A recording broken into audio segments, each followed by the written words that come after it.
नमस्कार जंटे में स्वागत आपका। मैं हूं योगेंद्र, आप देख रहे हैं नारी और नारी में। आज हम बात करेंगे उत्तराखंड की महिला सशक्तिकरण, महिला शक्ति की, मातृशक्ति की। अभी 2 दिन पहले ही वहां चुनाव संपन्न हुए हैं। 50% आरक्षण महिलाओं को, 52% महिलाओं ने इसमें पार्टिसिपेट किया है। और ग्राम प्रधान से लेकर के जो रिजर्वेशन मुकर्रर किया गया है, जिसमें ब्लॉक प्रमुख भी बनेंगी, जिला प्रमुख भी बनेंगी महिलाएं, वो प्रोसेस में है, जल्द चुनाव होगा उसका। लेकिन ग्राम की सरकार में महिला सशक्तिकरण की धमाक धूम साफ दिखाई देती है। जिस उत्साह के साथ में आप तस्वीरें भी देख रहे होंगे, उसका अपना एक कद होता है।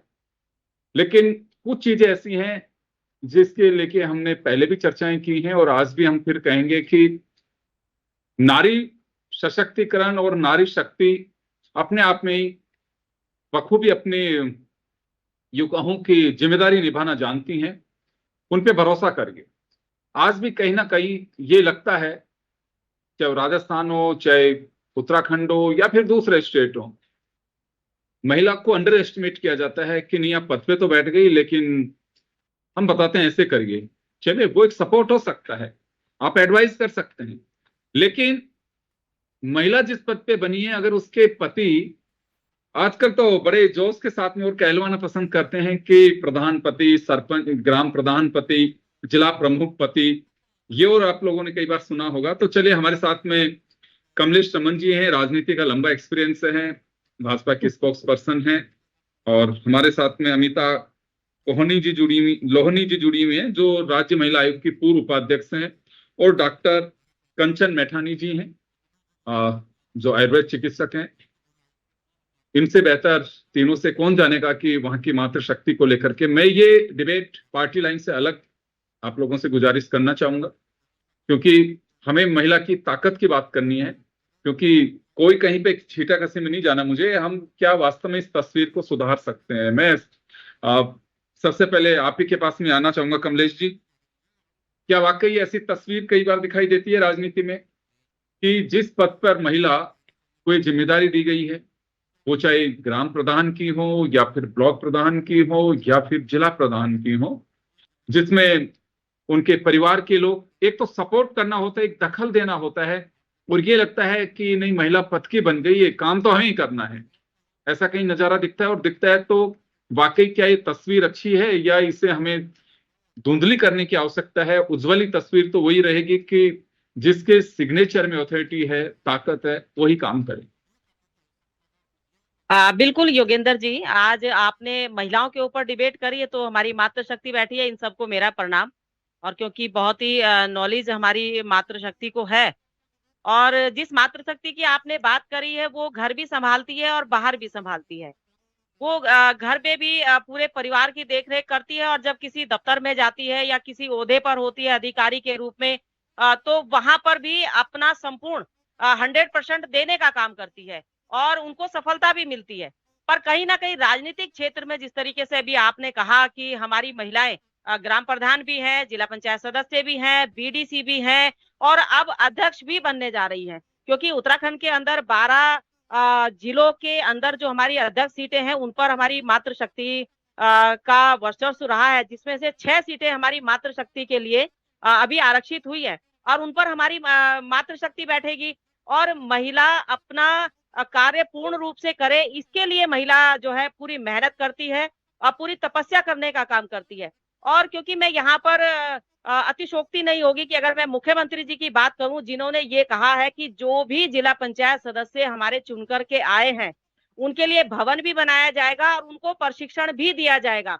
यानी कि योगेंद्र जी, जो अभी एक बात आपने कही थी कि पति आगे आ जाते हैं या भाई आगे आ जाता है, ये उन सब चीजों पर रोक लगाने के लिए है। मातृशक्ति को अपनी काबिलियत दिखाने का राजनीतिक दल या राष्ट्रीय पार्टी या हमारा चुनाव आयोग मौका देता है कि आप जाइए मैदान में और हर क्षेत्र में अपनी सफलता के झंडे गाड़ने का काम करें। और महिला करती, पर कहीं ना कहीं वो बात जो अभी आपने कही है कि पुरुष प्रधान हमारा देश है, तो इसलिए कहीं ना कहीं महिला को थोड़ी सी जो झिझक होती है, जो थोड़ी सी शर्म आती है कि भाई मेरा पति राजनीति में ज्यादा सक्रिय है और मैं तो ऐसे ही बन गई हूँ, काम तो मेरा पति ही करेगा, या पति ये कहता है कि काम तो हमने ही करना है, उसमें मैं चाहे अगर नगर निगम नगर पालिकाओं की बात करूं पार्षद के रूप में, और अगर मैं यहाँ पंचायतों की बात करूं तो यहाँ पर भी, पर अब कम से कम इसका आंकड़ा रह चुका है। पहले 70% पुरुष वर्ग अपनी जो पत्नी थी उसका काम करने का जो है विभागों में काम किया करता था, लेकिन आज 80% से 95% हमारी महिलाएं खुद मैदान में उतरती हैं,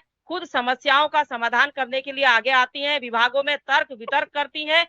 और केवल अब 1-2% ऐसा रह गया है जहां पर हमारी मातृशक्ति कहीं ना कहीं किसी अभाव में, या तो वो थोड़ा बहुत कहीं शिक्षित नहीं होती, इस अभाव में शायद वो जो है अपने पति का सहारा ले सकती हो, लेकिन अब हर मातृशक्ति, चाहे वो पढ़ी लिखी हो या ना हो, शिक्षित हो या ना हो, वो हर जगह अपने आप को प्रूव करती है और आगे बढ़ करके हर विकास कार्य को अपने क्षेत्र में ले जाने का काम करती है। और अब रही बात उत्तराखंड के अंदर, क्योंकि अभी चुनाव हुआ है जी, और योगेंद्र जी हमारे यहाँ 6 सीटें महिला मातृशक्ति को मिली हैं, और 52% से ऊपर हमारी मातृशक्ति ने पंचायतों में हिस्सा लिया। तो वो इसीलिए लिया क्योंकि आत्मनिर्भरता की ओर उनको ले जाया गया, उनको प्रशिक्षण दिया गया। आज महिला समूह के जरिए हमारी मातृशक्ति समूहों के जरिए रोजगार कर रही हैं और लोगों को रोजगार दे रही हैं। गांव के गांव इतने अच्छे रूप में उन्होंने संवार के खड़े कर दिए कि जो पर्यटक अब आता है वो ये देखता है कि कौन से गांव का समूह ऐसा है महिलाओं का जिन्होंने इस गांव की काया पलट कर दी। और क्योंकि हर गांव को अब अधिकारी भी, कर्मचारी भी और जो जनप्रतिनिधि बन रहे हैं वो सब के सब हर गांव को गोद लेंगे, और गोद लेकर के जैसे साराकोट में हमारी एक प्रियंका बेटी जो बहुत कम उम्र की बनी है, साराकोट बहुत सुंदर गांव बना है जिसका एक रूप है, एक रंग है, बहुत सुंदर। तो आगे भी पूरे गांव उत्तराखंड में ऐसे बने, ये संकल्प मुझे लगता है कि भारतीय जनता पार्टी का भी है। और इस उत्तराखंड की नारी जिसने इस उत्तराखंड को लिया, जिस उत्तराखंड के लिए लड़ाई लड़ी हमारी मातृशक्ति ने, उनका भी यही सपना है कि उत्तराखंड हमारा गुलजार हो और इस उत्तराखंड की जो काया पलट है वो एक पूरे देश में कहीं ना कहीं जानी जाए। जी जी, अमिता जी आपके पास में आना चाहूंगा क्योंकि अब तो राज्य महिला आयोग की उपाध्यक्ष भी रही हैं। मेरा जो ये कहना है कि अभी भी जैसे कमलेश जी कह रही हैं कि 6 जगह पे 6 जिला प्रमुख जो बनेंगी वो महिला बनेंगी, उसके लिए शायद वोटिंग होनी है। अभी महिलाओं की तस्वीर को लेकर मैं जिक्र इस वजह से कर रहा हूं, शायद अगर 50% आरक्षण ना हो तो आपको लगता है कि 50% महिलाओं के चेहरे मैदान में राजनीतिक दल उतार भी सकते हैं। क्यों ये मैं इस वजह से कह रहा हूं, इससे सच्चाई यूं दिखाई देती है, किसी ने हाथ नहीं रोका, संवैधानिक बाध्यता नहीं है। आज भी राजनीतिक दल विधानसभा और लोकसभा के चुनाव में हिमाकत नहीं कर पाते हैं, ये हिम्मत नहीं जुटा पाते हैं 50% महिलाओं को। चलिए जिस दिन आएगा बिल कंप्लीट होगा 2029 के चुनाव, उससे पहले भी हम दे सकते हैं। कई राज्यों में हर साल कोई ना कोई चुनाव होते हैं, कोई नहीं देता। ये आंकड़ा 18% से ऊपर भी नहीं जा रहा, 20% भी नहीं पहुंच पाता है। तो यहां ये कहना लाजमी होगा कि वाकई अगर ये आरक्षण नहीं किया जाता तो शायद महिलाओं को ये नसीब नहीं होता कि आधी सीटों के ऊपर ये चेहरे दिखाई देते हैं। लगता आपको ऐसा? बिल्कुल, बहुत अच्छी आपने बात करी और मैं इसके लिए आपको बहुत धन्यवाद दूंगी और आपने मुझे चैनल में इनवाइट किया, थैंक यू सो मच। मैं इस विषय में यही कहना चाहूंगी कि जो आज महिलाओं को आरक्षण नहीं दिया जा रहा है, लेकिन उसके बावजूद भी महिलाएं अब उस फील्ड में अपने आप आगे बढ़ी हैं। उनकी जो काबिलियत है, उनका जो एक अपना जज्बा है, उनका जो एक अपनी मातृशक्ति पहचानने का एक तरीका है अपने अंदर जो एक, तो उसमें महिलाएं खुद आगे बढ़ी हैं, खुद आगे आ रही हैं। हमें महिलाओं को, हम जो सोचते कि महिलाओं को पीछे, नहीं, महिलाएं पीछे कभी नहीं है, किसी फील्ड में नहीं है। आप देखिए उत्तराखंड में जब 2008 में बीसी खंडूड़ी जी हमारे मुख्यमंत्री रहे, तब उन्होंने महिलाओं को पंचायतों में भागीदारी करने के लिए 50% आरक्षित किया था। तो तब से महिलाएं जो है पंचायतों में अपनी काफी भागीदारी कर रही हैं। तो इस व्यवस्था को बदलने के लिए संविधान में 1993 में इसको संशोधन किया, तब से पंचायतों में महिलाओं की मजबूती और मजबूत हो रही है। और उत्तराखंड में हमारी जो अर्थव्यवस्था की जो पलायन किया है, जिसमें हम महिलाओं के से पुरुषों को आर्थिक मजबूती के लिए हमें बाहर जाना पड़ता था, और जहां बाहर जाने के लिए पुरुषों को के बदले महिलाओं को काम करना पड़ता था। इसलिए महिलाओं को घर और गांव की राजनीति व्यवस्था के विकास को गति देने के लिए महिलाओं को आगे किया जा रहा है। तो मैं यही कहना चाहूंगी कि महिला कहीं कमजोर नहीं है, क्योंकि बिल्कुल। मैं महिला आयोग के उपाध्यक्ष होने के नाते मैंने अपने फील्ड में देखा है, महिलाएं हर जगह सशक्त हैं, लेकिन उनको अभी थोड़ी सी जानकारी, उनको योजनाएं, उनको सरकार की नीतियों का बिल्कुल पता नहीं है। तो मैं यही कहना चाहूंगी आपसे कि जो महिलाएं हैं जी। उनको अगर हम अमिता जी, चीजों अमिता जी, मैं आपकी बात हाँ से पूरी तरह से सहमत नहीं हो पाऊंगा। महिलाएं ऐसा नहीं है कि उन्हें हाँ पूरी तरह से जानकारी नहीं, बहुत सारी जानकारी है। कई राज्यों के अंदर पंचायत राज मंत्री भी महिलाएं हैं, वो पूरे हाँ डिसीजन भी बिल्कुल करती हैं। लेकिन अभी भी क्या होता है कि देखिए, एक रेस्पेक्ट भी होता है महिलाओं के, वो संस्कार की बात भी होती है, क्योंकि उससे डबल जिम्मेदारी है घर की। कोई भी महिला हो, उसे दोहरी जिम्मेदारी निभानी है। आप उपाध्यक्ष रही, हमारे साथ डॉक्टर साहिबा बैठी हुई हैं, कमलेश जी पॉलिटिकल हमारे साथ में पर्सनैलिटी बैठी हुई हैं। आप सब लोगों को घर की बिल्कुल फिक्र है। अभी जब हम चर्चा कर रहे हैं तो शाम के लगभग 6:15 बज रहे हैं। आप लोगों को ये भी तनाव होगा कि शाम को सब्जी क्या जी बनेगी, खाने में क्या बनना है। पुरुष सिर्फ ये देखते हैं चले यार जो भी हो बना देना, अच्छा सब्जी क्या बनी है। आप लोगों को उसकी तैयारी करनी है। और 10 तरह की प्रॉब्लम्स होती हैं। सामाजिक रिश्ते निभाने में पुरुष से ज्यादा महिला की भागीदारी होती है। आपके रिलेशंस जी में, आपके समाज में, आपके पड़ोस में किसके क्या हो रहा है, आधे से ज्यादा जिम्मेदारी तो सॉर्ट आउट महिला ही करती हैं। मैं समझ सकता हूँ कि दोहरी नहीं, 3 तरह की जिम्मेदारियां महिलाओं की होती हैं। फिर कुछ बायोलॉजिकल बिल्कुल अपनी कुछ प्रॉब्लम्स होती हैं। तो इसके बावजूद भी महिला सशक्त थी, है और रहेगी। इसे हमें खारिज नहीं करना चाहिए। लेकिन मैं ये जरूर कहूंगा, आपकी बात से सहमत हूं, अभी भी बहुत सारी जगह पे उन्हें पता नहीं होता है कि हमारे राइट्स क्या हैं, हमें क्या करना चाहिए, हमारी सिग्नेचर में कितनी ताकत है। जो अभी कमलेश जी ने हाँ कहा कि बिल्कुल मुख्यमंत्री ने इसके लिए कहा है, वो चाहे किसी भी पार्टी की जीती हुई प्रतिनिधि होंगी, उनके लिए वर्कशॉप्स की जाएंगी, उन्हें बताया जाएगा, उनके लिए इस तरह के कुछ कॉन्क्लेव्स किए जाएंगे, जिसके जरिए ये बताया जा सके कि आपको 5 साल का जो टाइम मिला है उसके तहत आपको ये राइट्स मिले हुए हैं, आपको इस तरह से काम करना है। और मैं जो पहले आप लोगों से कहा कि परिवार के लोगों का दखल, सपोर्ट करना, एक दखल देना बहुत अलग बात है। मैं आपको रोक रहा हूं। मैं एक छोटा सा राजस्थान का किस्सा सुनाना चाहूंगा। माननीय प्रतिभा पाटिल जी राजस्थान की गवर्नर थी। महिलाओं पे 110 एंटी करप्शन ब्यूरो के ट्रैप केस हुए, महिला सरपंचों के खिलाफ, कुछ महिला वार्ड पंच थी उनके खिलाफ। क्यों हुए?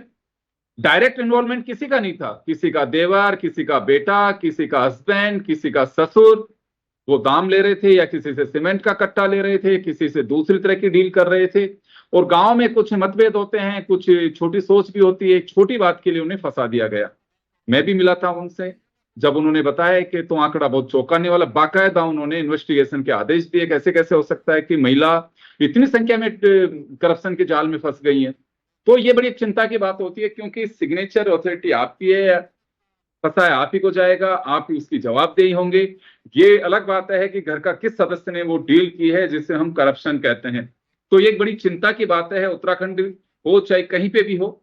यहां आकर के एक बड़ी चिंता की बात होती है कि आप सपोर्ट कर सकते लेकिन दखल नहीं। जो चुन के आई है उस पर भरोसा रखिए कि वो अपनी हिम्मत से काम कर सकती है। मैं आपको कंटिन्यू करना चाहूंगा। जी अमिता जी।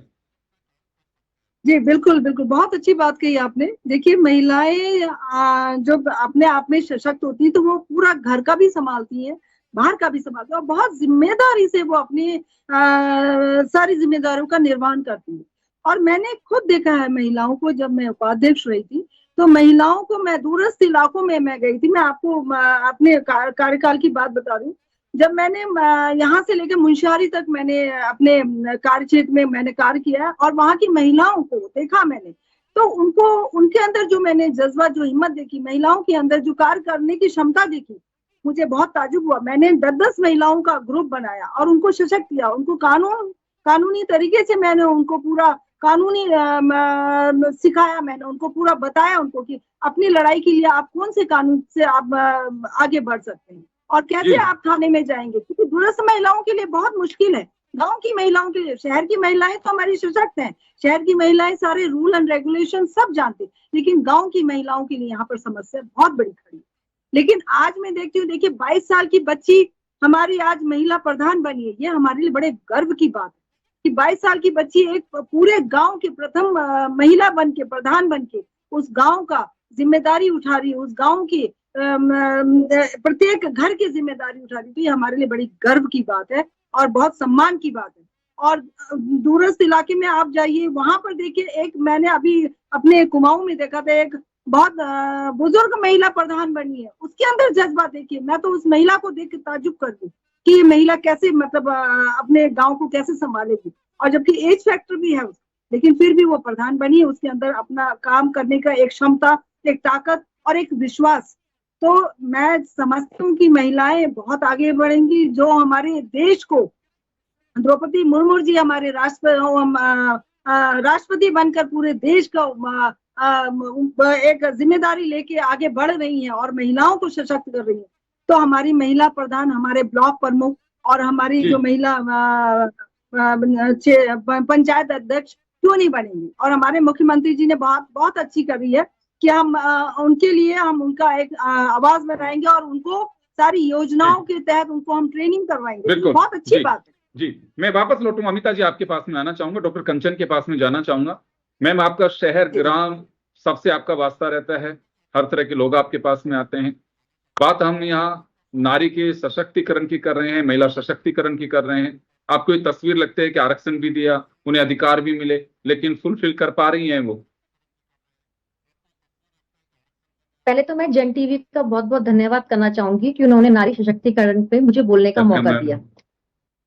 जैसे नारी सशक्तिकरण पे बात हो रही है, तो सबसे पहले ये तो किसी से छुपा नहीं हुआ है कि नारी आज की डेट पे हर फील्ड में किसी ना किसी तरह से, चाहे प्रत्यक्ष रूप से अप्रत्यक्ष रूप से योगदान दे रही है। चाहे हाउसवाइफ भी है, गृहिणी भी है, वो भी अपने बच्चों को, अपने हस्बैंड को, सबको ऐसा सशक्त बना रही है कि तभी वो काम पे जा पा रहे हैं। ठीक है, औरत ये घर, और जो पहले से देखा आ रहा है कि जो गृहिणी है, एक गृहिणी, वो जो घर का जो फाइनेंस है मोस्टली घर की गृहिणी संभालती है। और खाली फाइनेंस नहीं, घर के सारी जो रूल्स पॉलिसी है वो भी गृहिणी बनाती है। और जो अगर कोई ऐसा घर देखें जिसमें औरतें फाइनेंस संभालेंगी और रूल्स बनाएंगी, वो घर थोड़ा व्यवस्थित सा रहता है। तो जैसे मैंने अभी मैं सर्च कर रही थी, मुझे पॉलिटिक्स की नॉलेज तो नहीं है, बट जो रिप्रेजेंटेशन की बात करें, अगर फीमेल रिप्रेजेंटेशन पॉलिटिक्स में बात करें, तो भी ना आंकड़े बहुत कम है।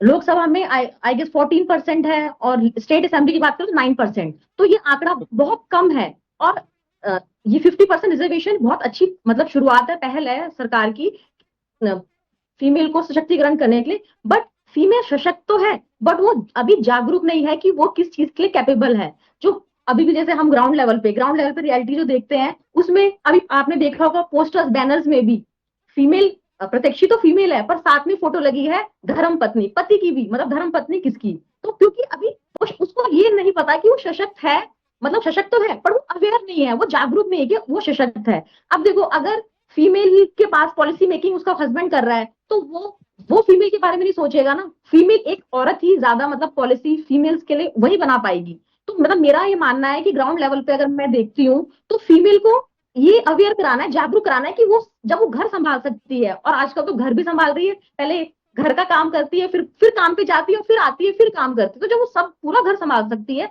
तो ये वो देश नहीं संभाल सकती, वो पॉलिसीज नहीं बनाती। जब घर की इतनी अच्छी अच्छी पॉलिसीज बनाती, पूरा फाइनेंस देखती है, तो वो बस देश के लिए भी तो बना सकती है। तो जो प्रधान की जो अभी स्थिति है, जो मतलब मेरे गाँव के आसपास जितनी भी फीमेल है, वो बस एक एज ए डमी है, जैसे ऑन पेपर प्रधान है, जो काम सब कर रहे हैं वो उनके हस्बैंड। और मुझे ऐसा भी लगता है शायद, क्या पता, ये मतलब मेल, अब तो मेल डोमिनेंस नहीं रहा है, फिर भी मेल बोलता होगा तुम अपना घर का काम देख लो, ये काम तो हम भी देख सकते हैं। और बात ये, वो उनको जाने, वो बोलते चलो छोड़ो, ठीक है मैं घर का ही काम कर रही हूँ। तो औरतों को ये सशक्त कराना, मतलब मेरे अकॉर्डिंग ये जरूरी है, उनको जागरूक कराना है कि आप में सारी सुप्रीम पावर है। जब आप चांद पे, हमारी देखो प्रेसिडेंट महिला है, फाइनेंस मिनिस्टर जो सबसे इंपॉर्टेंट बजट का जो देखती है वो निर्मला सीतारमन है। तो जब फीमेल्स इतने बड़े औहदे को संभाल सकती हैं, तो उनको बस ये है कि मुझे लगता है खाली 50% जो हमने रिजर्वेशन दिया है उससे, मतलब मेरा ये पर्सनल ओपिनियन है कि वो करना अच्छी बात है, पर खाली उससे नहीं होगा, अवेयरनेस प्रोग्राम करना पड़ेगा। जैसे अभी कितनी एक सीरीज भी आई थी, उसमें भी बता रखा था,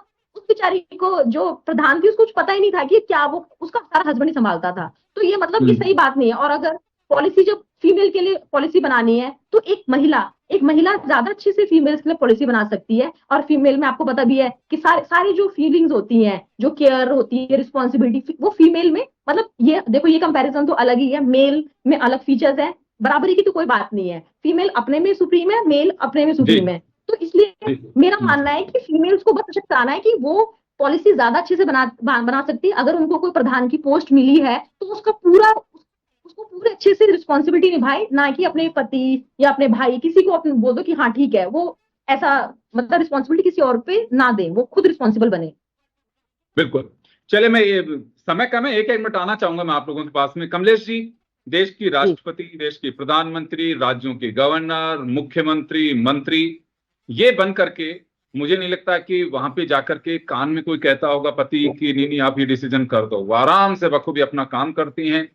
कहीं पे भी मीटिंग्स लेनी हो, ब्यूरोक्रेट्स को डील करनी हो, सब तरह का काम करती हैं। तो मुझे ये बताइए कि गांव की सरकार में ये भरोसा पतियों का या परिवार के जो मेल पर्सन है उनका टूटा हुआ है, या फिर जो चुन के आती हैं हमारी महिलाएं उनका? योगेंद्र जी, देखिए, भरोसा नहीं टूटा है। 1% मैंने आपको कहा ना कि 99% अब हमारी महिलाएं इतनी जागरूक हो चुकी हैं, वो अपना काम स्वयं करने का काम करती हैं। बहुत अच्छी 1% बात अभी है। ऐसा 1% अभी ऐसी रह गई है जो संकोच करती हैं, जो किसी अधिकारी से बात करने में संकोच करती है, जिसको योजना के बारे में बताने में थोड़ा संकोच होता है। ये भी धीरे धीरे मुझे लगता है कि छट जाएगा। और रही जी, बात अभी राज्यसभा और लोकसभा में, जब हमारी महिलाएं 33% जब वहां पहुंचेंगी, तो मुझे लगता है कि और भी महिलाएं सशक्त बनेगी। अभी आज बहुत अच्छी हमारी बात जो है नारी कमलेश है जी, ये पूरे देश के तस्वीर अंदर, बदलनी पायलट, चाहिए। इंजीनियर, हमारी डॉक्टर सब बनती हैं। हमारी मुहिम, हमारी इच्छा यही है कि ये तस्वीर बदलनी चाहिए, 1% भी क्यों हो। और बहुत अच्छी बात है कि आप कह रही हैं इस बात को। मैं तो कहूंगा कि 99% भी नहीं, अगर 90% भी ये बिल्कुल। अगर कॉन्फिडेंस वहां है तो बहुत अच्छी बात है। ये बहुत अच्छी तस्वीर मुझे लगता है कि भारत के लोकतंत्र की हमें देखनी चाहिए। जो हम अमृत काल में इस वक्त लोकतंत्र चल रहा है, तो इससे अच्छी बेहतर खूबसूरती नहीं हो सकती लोकतंत्र की। मैं अमिता जी आपके पास में आना चाहूंगा, बहुत ही शॉर्ट में चाहूंगा, अब होना क्या चाहिए? चलिए, अब तक जो है, अब तक हमने जो कुछ सीखा देखा, उसमें क्या कहना चाहेंगे जो नई जनप्रतिनिधि जीत के आई उन्हें? बिल्कुल बिल्कुल, बहुत अच्छी बात कही। देखिए योगेंद्र जी, जो नए जनप्रति चुन के आई हैं और नए नए वो उसमें पुरुष प्रधान, पुरुष में जो का उनका जो इंटरफियर है वो नहीं होना चाहिए। महिलाओं को पूरी जिम्मेदारी देनी चाहिए। महिलाएं ही विकास की एक सूत्रधार होती हैं। और आप देखिए, इतिहास गवाह है कि विषम परिस्थितियों में भी महिलाएं अपनी मजबूत व्यवस्था में अपनी सक्रिय जिम्मेदारी निभाती हैं। मैं आपको एक थोड़ा सा एग्जाम्पल देना चाहूंगी। पाकिस्तान, जब इंडिया पाकिस्तान का युद्ध हुआ था, तो उसमें हमारी देश की महिलाएं, प्रथम महिला जो थी वहां पर, उन्होंने अपने माध्यम से उस वहां पर आक्रमण किया था। तो वो महिला भी अपने आप में सक्रिय थी, वो महिला भी अपने आप में जागरूक थी। तो मैं यही कहना चाहूंगी कि जो हमारी नई निर्वाचित महिलाएं चुन के आई हैं, वो अपनी बहुत जिम्मेदारी से और बहुत जी, अपने आत्मबल से, आत्मशक्ति से जी, अपनी जिम्मेदारी को निभाए, अपने गांव का विकास करे, अपने गांव के व्यक्तियों का बिल्कुल विकास बिल्कुल। करे। और जी, ये का मैं विकास होगा समय तो समय हमारे थोड़ा देश कम का है। मैं विकास। कंचन जी के पास में जाना चाहूंगा, डॉक्टर कंचन के पास में जाना चाहूंगा। मैं पहले भी कहा आपको कि आप शहर और रूरल और अर्बन दोनों से आप ताल्लुक रखती हैं। तो क्या ये कुछ तस्वीर बदले, आप लोगों को बताएं, कहीं पे भी उनकी जिम्मेदारी होती है तो उसे ठीक से वो निर्वहन कर सके। हाँ, जैसे अब, हाँ, अर्बन और आपने रूरल की बात की, तो अर्बन में तस्वीर तो काफी बदली हुई है, क्योंकि बिल्कुल बदली शिक्षित हुई है, है ही, बिल्कुल सही कह रही हैं आप। हाँ, जागरूक है। तो अगर जो देखा जाए ना, जो अभी कुछ प्रधान जो जीती है, उनमें काफी जो औरतें हैं वो बिना सपोर्ट के, अपने हस्बैंड के सपोर्ट के, खुद ही मतलब अपने सारे अपनी बातें रख रही हैं। तो अभी मुझे लग रहा है कि छवि बदली तो है रूरल में, पर अभी और सुधार की जरूरत है। तो मुझे लगता है कि थोड़ी क्या पता ट्रेनिंग, अगर इन जो ग्राम प्रधान जो बनी है, प्रत्याशी जो फीमेल बनी है कैंडिडेट, उनकी अगर थोड़ी सी एक बार ट्रेनिंग हो जाए, तो उनको और मतलब वो जागरूक हो जाए, अवेयर हो जाएंगी कि कैसे मतलब ये वर्किंग होगी, पॉलिसी मेकिंग, या जो भी मतलब बेटरमेंट के लिए, गांव की विलेज के बेटरमेंट के लिए। क्योंकि अर्बन में तो ऐसा ये है कि अर्बन में तो सब जो है अपना उनको अवेयर है कि उन्हें क्या करना चाहिए, क्या नहीं करना चाहिए। बट रूरल में अभी मुझे ऐसा लगता है कि अभी कुछ मतलब जरूरत है, अभी स्कोप है कि उनमें उनको ये अवेयर कराया जाए कि वो बिना किसी के सपोर्ट के वो खुद ही पूरा मतलब एक गांव का विकास बहुत अच्छे से कर सकती है। जैसे वो घर संभालती है, वो इवन उससे हाँ, बेटर अपना गांव चलिए, को मैं माफी चाहूंगा, मैं विकास कर रोकना सकती है। चाहूंगा। समय का अभाव है, तो हम भी कोशिश यही कर रहे हैं और चाहते भी यही हैं कि तस्वीर बदलनी चाहिए। जिसे भी अवसर मिला है वो वाकई उस ग्राम पंचायत की, उस ब्लॉक पंचायत ब्लॉक की तस्वीर को उस तरह से बना करके रखें कि उन्हें खुद को इस बात का नाज महसूस हो कि मेरे रहते मैंने ये काम किया है, क्योंकि अवसर बार बार नहीं आते हैं जिंदगी में। आपको वाकई इतने जो कैंडिडेट हैं उनमें से आप वो भाग्यशाली हैं कि जिसे ये सौभाग्य मिला है सेवा का। तो उम्मीद है आप सभी को शुभकामनाएं देंगे जो जीते हुए कैंडिडेट्स हैं उनको, और अपने जो जिम्मेदारी मिली है उसको ठीक से निर्वहन करेंगे। आप सभी का बहुत बहुत शुक्रिया। नारी में इतना ही, दीजिए इजाजत, नमस्कार।